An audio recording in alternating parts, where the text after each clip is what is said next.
et coordonnateur adjoint des secours d'urgence. Le gouvernement du Burundi présente ses condoléances au peuple et au gouvernement congolais suite à l'assassinat du gouverneur du Nord Kivu, le général Chirimwami, ainsi qu'aux familles et pays des casques bleus et de Sami RDC qui ont perdu leur vie. Le Burundi tient à souligner que l'aggravation de la situation sécuritaire à l'est de la République démocratique du Congo, où la détérioration continue dans cette région, ne menace pas seulement la paix et la stabilité locale, mais pose également un défi au maintien de la sécurité internationale, cœur de la mission de ce Conseil. Le Burundi soutient fermement le respect de la coexistence pacifique entre les nations et rejette catégoriquement les guerres par procuration.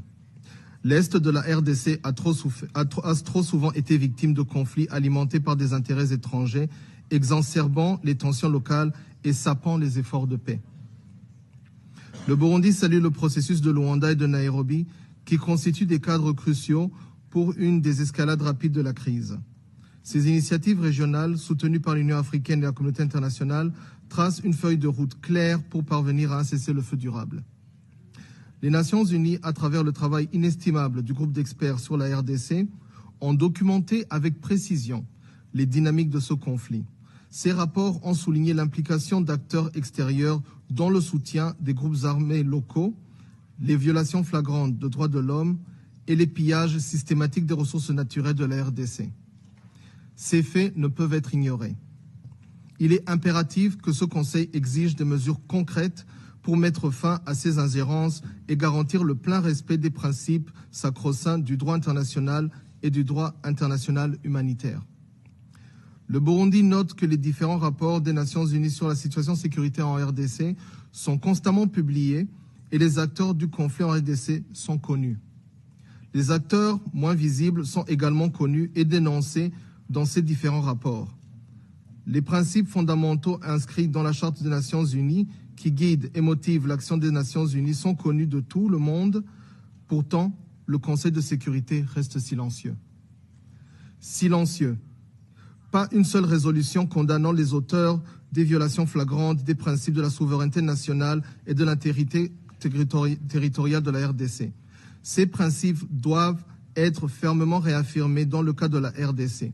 L'intégrité de son territoire ne peut être compromise et les incursions armées ainsi que les violations répétées de ses frontières doivent cesser immédiatement.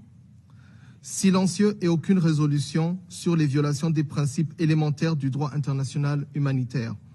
Dès lors, la question pertinente est de savoir quel est le message derrière ce silence du Conseil de sécurité. S'agit-il de... La question reste ouverte et posée au Conseil de sécurité. Toujours est-il que la ville de Goma, capitale du Nord Kivu, se retrouve aujourd'hui au bord du précipice. Une escalade militaire qui atteindrait cette ville aurait des conséquences humanitaires et sécuritaires catastrophiques, non seulement pour la RDC, mais pour toute la région. Ce Conseil ne devrait pas rester spectateur d'une tragédie annoncée. À cet effet, le Burundi exhorte ce Conseil à appeler à une cessation immédiate des hostilités dans l'est de la RDC et garantir que ce territoire ne devienne pas un terrain de confrontation indirecte entre acteurs régionaux et internationaux.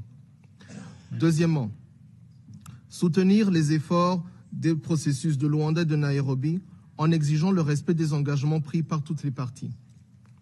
Troisièmement, soutenir les autorités de la RDC à restaurer l'autorité de l'État sur l'ensemble de son territoire. Quatrièmement, exiger le retrait des forces d'agression contre la RDC et la cessation des hostilités et appuyer la relance du processus de Luanda et de Nairobi. Cinquièmement, intensifier ses appuis aux populations civiles et déplacées de guerre pour subvenir aux besoins de base avec une attention particulière aux femmes et aux enfants. En définitive, le Conseil de sécurité devrait être attentif aux revendications légitimes du peuple et du gouvernement congolais en agissant avec détermination pour garantir que la RDC puisse exercer pleinement sa souveraineté et retrouver la paix. La sécurité et la stabilité en Afrique centrale et au-delà en dépendent. Je vous remercie.